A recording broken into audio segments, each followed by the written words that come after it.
Hello and welcome back to the PNN. My name is Parker Taft. Hard to believe it's almost been a week since we started this 30-day challenge. How are you guys doing? Tell me in the comments below. Day 7. So today we're doing what I would like to call street philosophy. It's a new series I want to start, which is breaking down the basics of philosophy and how we can use it in our own personal development and to improve the quality of our own lives. So we're going to start off today with the basic, what is philosophy? I know many of you people are thinking, isn't that something that stuffy old people talk about? Or is a class I'm mandated to take in high school or college that talks about a bunch of stuffy old people? Or is it about those really weird theories and outlandish tales that we made up to explain the natural world before we invented science? Well, I'm here to tell you that there's more to philosophy than just those aspects. So, let us begin. Oh, before we begin, nice photo down there of Raphael's School of Athens. You'll find that a lot of philosophers come from ancient Greece and Rome. You'll also see a few of them coming out of India and China as we go through this series. So, I like that photo personally. I like that photo quite a lot. So, that was a bit of a tangent, so off we go. So, what is philosophy? Well, according to the Encyclopedia Britannica, philosophy is, from the Greek word by way of Latin philosiva, for meaning love or lover of wisdom, is the rational, abstract, and methodical consideration of reality as a whole, or fundamental dimensions of human existence and experience. Philosophical inquiry is a central element in the intellectual history of many civilizations. What we consider modern Western philosophy to have come out of Athens, Greece, in the mid-4th century BC.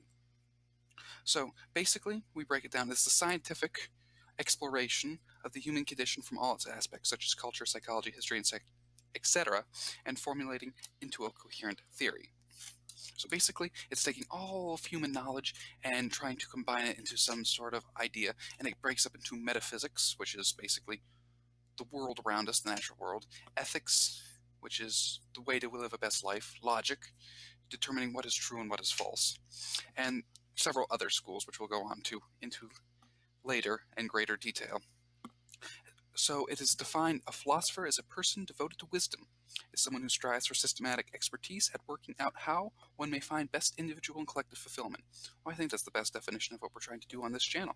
Give you both practical advice and enlighten your minds so that you may enlighten yourselves.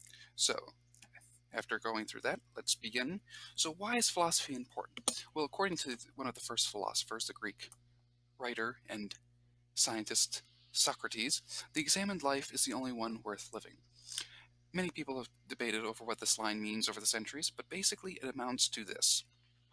If you don't examine both yourself and the world around you, then you really don't understand what it means to live or have experienced what it means to live. So philosophy, they say, is the art of learning, how to think critically and examine our lives in the world around us. By pondering all sorts of different questions, we come to understand ourselves and the world around us more deeply. Plus, because philosophy is so wide-ranging, from religion to great statesmen like Marcus Aurelius, you got philosophers from Jesus and Buddha, Muhammad, to more secular and political, Marcus Aurelius. Then you have philosophers of war, Sun Tzu. You have philosophers of state, Confucius. And by looking at the different philosophies on different topics and the different ideas and theories and thought experiments that have been proposed, you tie yourself to your historical and cultural heritage. In that way, you both learn about yourself and your past and can help pave your way for your future. Plus, it also gives you a bunch of different ideas that you can formulate and adapt to your own needs. If you're an author, you can take philosophies from the Stoics or the Epicureans and meld it into a great book of us versus them or something like that. I'm not an author, so I wouldn't know. So, and then another important thing is what makes us humans and sets us apart from animals. The ability to think and consider the world and our planet as a whole separates us from the animals who just, their highest thinking is merely reacting to external stimuli, whereas us, we can consider and think and delve deeply into why things are happening and what they truly are. So what benefit can I get from studying philosophy? How can it help me in my everyday life? Grand theories and wonderful ideas are fine and all, but as they say, Morality tends to break when confronted with reality, and the best well-laid plans never survive confrontation with the enemy. Well, I don't believe that necessarily, but we all are a practical channel, and we're looking for tangible benefits that people can have by doing what we advise on this channel and exploring some of the topics that we bring up. So, some of the benefits are included is improved problem-solving skills, mainly by making yourself and exposing yourself to a wide array of different ideas, beliefs, theories, thought experiments, and problems that have pondered and confounded philosophers throughout the ages. You yourself, even by your attempt to solve some of these problems and some of life's greatest questions, like why are we here, you exercise the muscle in your brain, that is, muscles in your brain that are involved in problem solving, and give a far more thorough and effective way of problem solving when you're faced with similar problems in your own daily life. It gives you a good basic grounding in different ethical and moral principles as well, and finding which ones you like or fit with your own personal beliefs, you can meld them into your own personal philosophy. I advise that everyone should develop their own personal philosophy to help guide them through life. Religious philosophies, spiritual philosophies in general are good, but no one size fits all. What one religion says, another religion will contradict. What one guru says, another guru will contradict. So it's best to take the best portions of each different piece and meld it together into your own personal philosophy and theory about what it means to be good, what it means to explore the world around you. So, just a thought, food for thought. You have increased persuasive power by being able to call on such great names as Marcus Aurelius and Cato the Younger, Socrates, Aristotle. You lend weight and credence to your arguments, as well as using some of the most time-honored traditions of the Western intellectual faith. Same as if you're using Eastern. Buddha, good one to reference, Confucius, Sun Tzu, all of those are well-esteemed Eastern philosophers. By invoking their name or their theories or their ideas, you lend a greater weight to your own arguments, especially if those theories, ideas tend to coincide with your arguments or add a greater persuasive power to them. It's also important because philosophy kind of gives you a framework to help you on your own journey of self-discovery and intellectual investigation. A good example is logic. By studying logic, mathematicians have been doing this for centuries, you get a system of structure to explore. All right, I have a question here or a problem. So how do I go about solving it and proving it conclusively?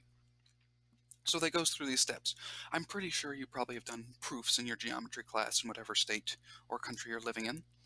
So you are vaguely aware of what a proof is. But if you look at the traditional proofs, what they would call a Euclidean geometric proof, you'll find that it is far more in-depth and complex than what you're given. Instead of, all right, I have this, so it equals this. I have this, so this is a result. So I have this, so this is a equilateral triangle. I'm just using an example. So with Euclid, he says, all right, I have this question. So I have this evidence, this evidence, this evidence, which ties into this, which I analyze this. And it gives you a framework for your own intellectual self-exploration because it requires you to think and to prove repeatedly over and over again that what you think is your solution to your question or problem is in fact valid. Logic is very strict in this sense. Ethics is a lot more about debate. Same with metaphysics, because it's very hard to prove conclusively, but they all establish a system and framework which you work off of. And another thing is, it emphasizes constant learning and personal development. Philosophy is all about exploring your natural world. So no matter if you study the Stoics, the Epicureans, philosophy in general, they all emphasize continued exploration of the world to come to a better understanding of the world around you. So, tips to teaching yourself philosophy, because I don't expect any of you to go out and buy Marcus Aurelius' Meditations and then read it cover to cover. It's pretty difficult reading unless you buy one of the translations that sort of break it down and simplify it. So I advise starting with the pure basics, just like many have done before you, whether it's Albert Einstein, ostensibly one of the smartest mathematicians in history, Stephen Hawking, to people who may recognize these names, Dwayne "The Rock" Johnson. He's very into philosophy, as well as numerous basketball players.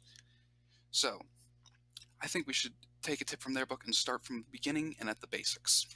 So I looked up a few tips on how to get into it. One is start from ignorance with a basic question.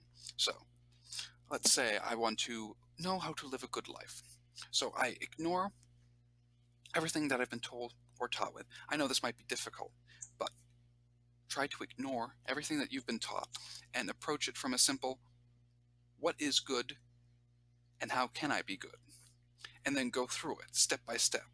In this case, for this example, I'm using Aristotelian ethics. And we go through, all right, what is good? Good is not inflicting pain on others while also bringing about happiness in yourself and others. All right, so how do I do that? Well, helping people out, not, murder, bad, stuff like that. You start at the real basics and you work your way up, building a platform until you can get into more advanced arguments and ideas. Another thing is go slowly. Read the texts closely. One of these days, I'll make a video about how to read a text closely with some good examples. But basically, you go through and you consider each idea as it's presented. I'm not saying you have to read each word 3 times or read each page a dozen, but just be consciously reading. Because sometimes people, when they read, they just scroll through and glaze over most of the information. So when you're reading it, go slowly and read very closely. Take notes if you have to. I find that taking notes during reading sometimes can be a bit laborious, but in other times it can provide valuable insight and information. And you don't need to take notes on everything. It's not like an English class or a school book report. Only take notes on stuff that pops out of you. Quote the book if you don't necessarily want to paraphrase it.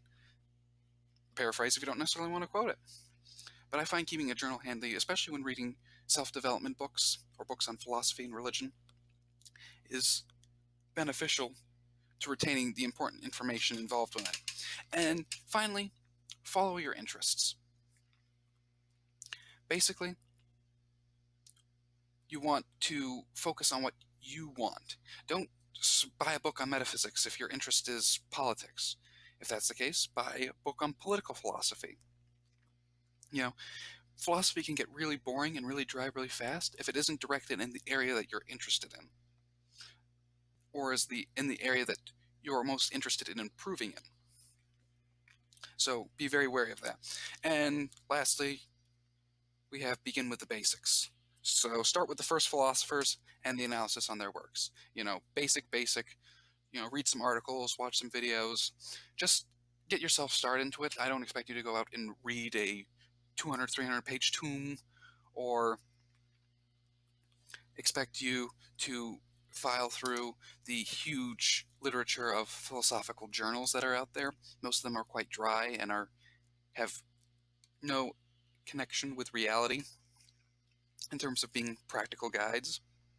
So, tips on how to use philosophy in your everyday life. Well, it's important to take the important lessons which resonate with you and distill them down into simple ideas and maxims, which you can use in your everyday life. Maxims, I find, are really good. They're not very adaptable, mind you, unless you personalize them to your own self, and can sometimes be too rigid, but they can remind you of the important ideas and lessons that you've learned from your research and reading. Journal and talk with friends and family about philosophical ideas. This helps you mull over and properly digest the facts that you have read and the ideas and theories you've read about and discussed. So it's vitally, vitally, vitally important that you talk with someone about it, or at least journal about it. I find myself, when I journal, to focus on what I've read and what ideas resonated with me. When you're faced with tough questions, do thought experiments. These thought experiments can run from, Plato's allegory with the cave to something you've come up on your own. Just a story that helps you think through the problem or issue you have at hand from multiple different angles and explore on a deeper level to find either a satisfactory solution or find that there is no satisfactory solution and that there's only a few ways out of it that could end in a good result for you. So another important asset in philosophy is exploring all possibilities. The world is full of infinite possibilities. There's actually a good photo. It's of a pie chart. We only know about 1% of things, any one of us. Then there's about 3% of what we know we don't know. And then the rest, 96% of knowledge is stuff that we don't know we should know. So it's hard to believe that 96% of all knowledge is something that we don't even know we should know or ask questions about. Fascinating. So anyway, back to this, and then the last one kind of ties in with this one. The first one is incorporating the fundamental lessons and teachings of different philosophies into your own life philosophy. As I mentioned before, it's important to develop your own life philosophy. I advise reading thoroughly from religious and spiritual texts and philosophical texts from multiple different cultures, because you find both common themes throughout them all, but also different takes on the same problem. And it engenders in you a certain creativity and flexibility, and allows you to fit with your own personal ideas and beliefs a philosophical code. And it may even change your mind about a few things. So, very important. So, the most important lessons of philosophy in general. This will be across all facets of philosophical study. Is 1, our world isn't perfect, so we shouldn't expect it to be perfect or ourselves to be perfect. This is a vital life lesson that many people do not learn until they are well into middle age. We cannot expect the world to be perfect. We can try to work towards perfection, but we cannot ever achieve it. It is like a hamster running on a hamster wheel. It keeps running and running and running, but it doesn't accomplish much, except get good exercise and most likely lose weight a little. So there is a positive outcome to striving for perfection, but we shouldn't expect it of ourselves or of our institutions. We should instead work towards perfection and improving ourselves. Second, you cannot control everything. Whether it's Sun Tzu's Art of War or Marcus Aurelius' Meditations, you realize that no one can control everything. So you shouldn't try to control everything in your life. Things happen, so you should let it wash over like a stone in the sea. I'm a personal fan of the Stoics, who very much emphasize that you cannot control everything. And we'll be talking about them probably in the next episode or two of The Street Philosopher. And the Stoics have such a wide array and diversity of reading and theories and ideas, which I find very beneficial to one's self-development. So we'll dive deeper into them later. Third, follow your natural curiosity and desire to learn, wherever it may take you. The biggest emphasis in philosophy, besides that the world isn't perfect, is that information and knowledge and self-discovery come from multiple different angles.